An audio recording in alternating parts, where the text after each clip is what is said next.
Penvision TV presents. দাড়িতে যে ছোট এই যে গোপটা থাকে, দাড়িটা থাকে, এটা কি কাটা যাবে কিনা আসলে? কোরআন হাদিসে বিষয়ে কিছু পাওয়া যায় না, হাদিসে পাওয়া যায় না।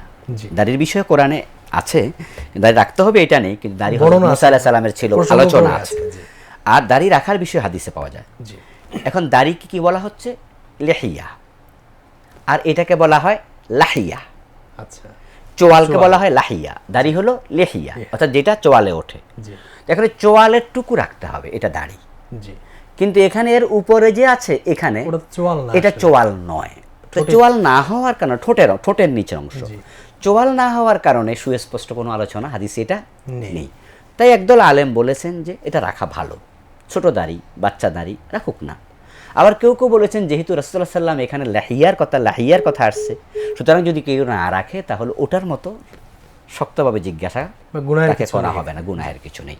আর আমি বলবো যে এত খুঁতখুঁতে না হওয়া, হ্যাঁ, আসলে এত খুঁতখুঁতে না হওয়া, যে আমরা একবারে ছোটোখাটো ভালো মানা ভালো, কিন্তু এগুলো নিয়ে বেশি প্রশ্ন করা, বেশি খুঁতখুঁতে হওয়া। যে আপনার এক ব্যক্তি প্রশ্ন করছিল মশার রক্ত হালাল কিনা, গায়ে লাগলে এটা জায়েজ হবে কিনা, কাপড় পবিত্র হবে কিনা।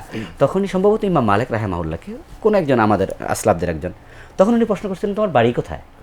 মানে এই প্রশ্নটা পছন্দ করেননি। জি জি। তো কিছু কিছু প্রশ্ন মানুষ ভালো লাগে না, জি। বেশি খুঁতখুঁতে হয়ে যায়। এটা তার মাঝে এটাও আমি মনে করি একটা। জি। তখন ও বলল বাড়ি কোথায়, বললো বাড়ি ইরাকে। তখন তিনি অন্যদেরকে বললেন দেখো দেখো, রাসূলের নাতির রক্তপাত করে হে মশার রক্ত নিয়ে মাসলা জিজ্ঞাসা করে। বলে যে ও ইরাকের লোকেরা রাসূলের রক্তপাত নাতির জবাই করে দিছে, আর ও লোক কি মোত্তাকি হয়ে গেল, উনি এইসব মশার রক্ত নিয়ে মাসলা জিজ্ঞাসা করে। তো এই জন্য আমরা বলবো আমরা সতর্ক হব, কিন্তু খুঁতখুঁতে হব না। জি।